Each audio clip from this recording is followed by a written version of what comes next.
It's wasn't supposed to an extreme happen. case. It doesn't mean that it's No, but we discussed what happened to Paro. Was Paro held accountable for enslaving the Jewish people, even though Hashem had told Abraham that his children were going to be enslaved, and Paro was just fulfilling that. Well, he ended up going to Nimbe. Yeah, but his entire country was destroyed. Okay. Why? Because they were absolutely punished, because it was certainly their fault, even though it was destined to happen. Right. So our choices don't necessarily impact other people.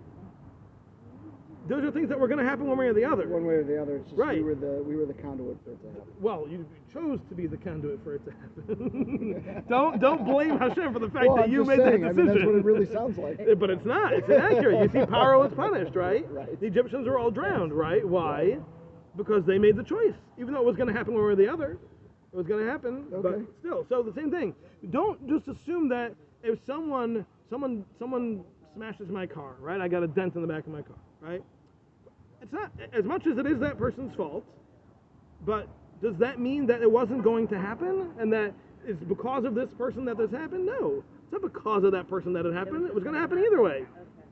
And this person was the one who decided to do it. So yes, he should pay for it, and it is his fault, and he should be taken to court and all that. But it was going to happen one way or the other. I shouldn't hold it against him. And I'll give you an extreme example of this. Very extreme. Brace yourselves. My wife's nephew in Israel was killed by a drunk driver. Right. Yeah, 11-year-old. Right? And my brother-in-law and sister-in-law refused to press charges. They refused. The guy ran. He was hiding from the cops for a couple days till they finally found him. They refused to press charges. That's a level. Because they understood it. This was going to happen. It was their son's time. That was it. It was over. This guy, all right, listen, it's his choice, and he made a mistake, and Hashem will deal with him. But they weren't going to hold it against him personally to the point that they were going to subject him to the judicial system. They didn't press charges. The state did whatever it was going to do, and he got his jail time, whatever, but they didn't press charges. Because that's this level. It's a level we're talking about of understanding that when someone harms me, physically, emotionally, whatever it is, understand it is that person, but don't hold it against them. It's what Hashem is sending to you as your test to see how you're going to react. This is so crucial to, I mean, this is such one of those points that's just a standout point that if you can inculcate this somehow into your life, things will not, your reaction will be smoother. You won't get so stressed out and worked up over things. You'll be like, okay, you can still get a little worked up internally, but it won't become this atom bomb going off every time something happens to you. Right. You'll be able to say it's from Hashem, and okay, how do I figure out how to manage it? It's so critical to Yiddishkeit. You know, people were chasing him away. And he said, no, this was supposed to be, it's not supposed to be there for right now. It's a madrega. I'm not saying I'm there, I'm just saying it's a madrega when you can get to that place where, like I saw, Nazaidi, Nothing fazed him. Nothing fazed him. It's remarkable to behold how he just navigated the world, watching him for 20 years. Simply even the way that he walked. Like even he would never cut across the grass, cut a corner. He could have taken shortcuts. He just always went. Follow the straight and narrow. And it was just like, man, you just like 10 minutes on this road. Right. It's a way of life. It's a way of life. It is. It's a remarkable. There's a remarkable serenity that comes with that. A remarkable amount of peace that comes with that problem. Yeah. Yes. Following up on what you said previously, couldn't the family have said,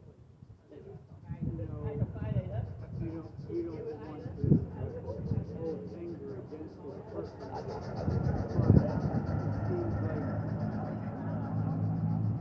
couldn't they have made a different decision? It seems like the community that I live in would be safer if this person did stand trial for their... Okay, so Dr. K is asking, should my brother-in-law and sister-in-law have taken into account the fact that there is now someone who is potentially a drunk driver out on the streets again? That's your question. Okay, so of course that was taken into account. And they met with this guy, and they saw that it wasn't necessary. He was a broken person because of what had happened, and he very much understood the severity of what he had done. And they didn't feel that subjecting him to more jail time and fines and fees would have been necessary. And that's when they made the choice that they did. They met with him. Yeah.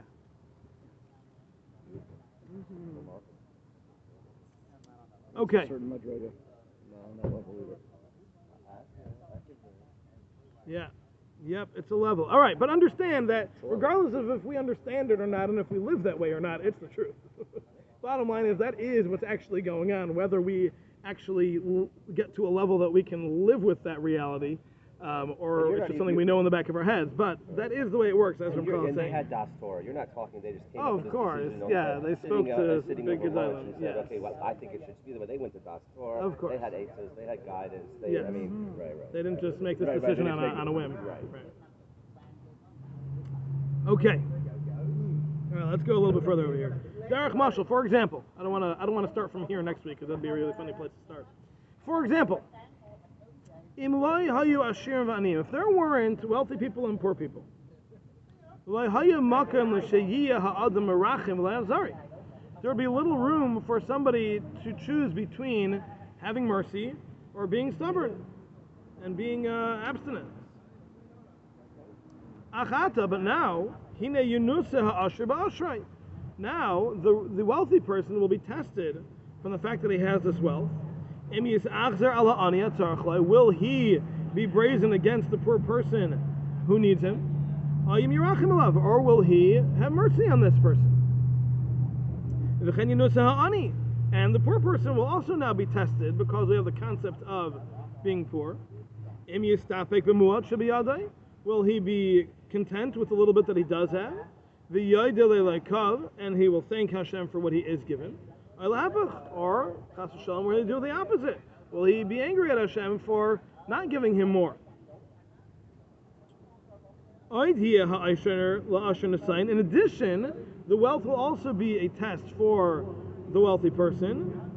To see will his heart become haughty because of his wealth? Or will it drag him after the all the ridiculousness of the world, all the fake stuff in the world? And he will neglect his service to Hashem. Or will he remain in his humility and his devotion to Hashem's service despite his wealth? And he will be disgusted by all the physical things that people are into that his money could buy him. And instead he chooses to serve Hashem and to learn the Torah. And so many other examples. So this is like the most classic example that we can give that Hashem introduced the concepts of wealthy and poor into the world, which didn't need to exist. And being perfectly honest, they kind of didn't exist before the days of Noach. The concepts of poor and wealthy really didn't exist. And they came into play because they became major catalysts for testing. Because everybody is going to find themselves in one or the other category. Everyone's always going to view themselves in one or the other. I shouldn't say everybody. Many people will view themselves either as not having enough or as having plenty. And the question is how they're going to react to that. And the wealthy people have a test, which the Chavetz says is much greater than the test of the poor people. Because the poor person is already reliant on Hashem. They've come to terms with the fact that this is Hashem's doing, because they're trying their best and they're still not getting anywhere. So they've already connected to Hashem and understand Hashem is running my finances. But the wealthy people are running a very big risk of feeling like this is my doing.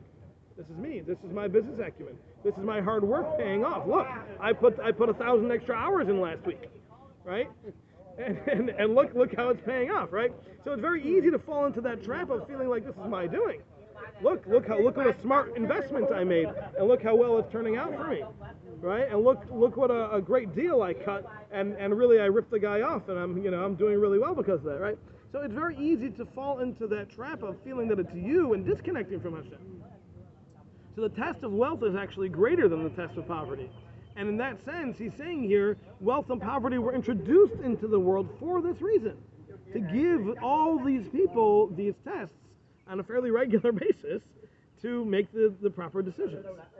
So just to clarify for a minute what I was talking about before, that this didn't really exist before Noach, because prior to the times of Noach, from when Adam and Chava ate from the tree of knowledge, it became necessary for man to work to eat, to create whatever they needed for shelter, and to work without tools, really. They had very primitive, but very little in the way of agricultural tools. And they weren't able to build big structures. And they weren't able to have fancy foods. And they didn't have exquisite clothing because none of these things existed yet, because everyone was literally spending their entire day just trying to put together food to eat and then some things to put over their heads. So there really wasn't the competition, there wasn't wealth, none of that existed yet. It's only when Noach came around that he created very efficient tools. He created the plow, created the axe, he created the sickle, and by creating all these tools, he shortened the agriculture process tremendously, and now all of a sudden, people had time on their hands, and now people were able to craft things in different ways. The axe allowed for building, because now you could cut down whole trees and build structures instead of making mud huts, right? So there were so many developments that started coming about because of all this free time and the advancements in technology, that now people started creating bigger houses and nicer clothes and better food. And then the other person would be like, oh, wait, I'm going to do that, and try to outdo them. And then the whole concept of wealth came into play. And the people who were left behind became the poor, and that process continues today. So it was all put into place for the testing. It's all part of the test, and it's probably one of the biggest tests that people experience in their lives, is how they deal with their financial state. Yes? I find it ironic that secular Jews, like a mastermind in general, using two economic systems, socialism and communism, completely negates this. Yes. It's not ironic at all. That's exactly what they were trying to do. They wanted to remove that. Yeah, but I'm saying, isn't it not ironic from our perspective? Yeah, absolutely. Secular Jews, Yeah, socialism and communism is the goal of that is to remove that whole aspect of life, because it could be terrible. It could be very destructive, extremely. Absolutely. And it's interesting. It's interesting how many people will go through stages in life, and they'll think something is fixed or broken, and years later they'll realize nothing's changed. Yeah, I had a woman came to me, and she had a uniquely difficult financial situation. I was trying to help her out with it. Single woman. And walking through some steps, some things she could do to try to work things out. Then she got married, and it was like a couple years later, she came back to me with the exact same issue. And I was like, let me get something straight here. You just got married, you have no new expenses, pretty much, and you now have doubled your income because now you've got a husband who's working and making just as much as you. You've doubled your income, and your situation is exactly the same? I was like, does that make sense to you? She's like, no, I never thought about that. I was like, what does that tell you? Doesn't that tell you that Hashem has got your situation set up for you? And your income doesn't actually matter to what that situation is? Hashem decided these are the financial straits you need to be in. You can make all the money in the world, you're still going to be in those financial straits. It's not going to matter. And you could bring in all outside money and whatever you do, whatever you need to do, and still, it's not going to change. Because if Hashem decided this is where the situation you need to be in, it's what you're going to be in regardless of what you do. So it's a very important way of looking at life and understanding that these things are not the product of our doing, of other people's doing, of markets, of social, whatever constructs. It's not related to any of that. Hashem decided for you, this is what your situation needs to be today. And tomorrow, He might decide it's going to be something else. Right? But whatever it is, it's about His decisions. It's not about our decisions. It's not about anybody else's decisions. It's not about our boss's decisions. It's not about the customer's decision. It's not about the reviews. None of that matter. It's all about what Hashem decided. So understand that, and that will help us have an accurate outlook on life. All right, we'll stop here. Thank you all for coming. Hashem, thank you for keeping the rain away. That worked out great. And all right, and we'll see everybody next week, and Hashem, if not sooner. Thank you. All right, have a good one. Bye-bye. I think these chairs are more comfortable than the other stuff. Yeah.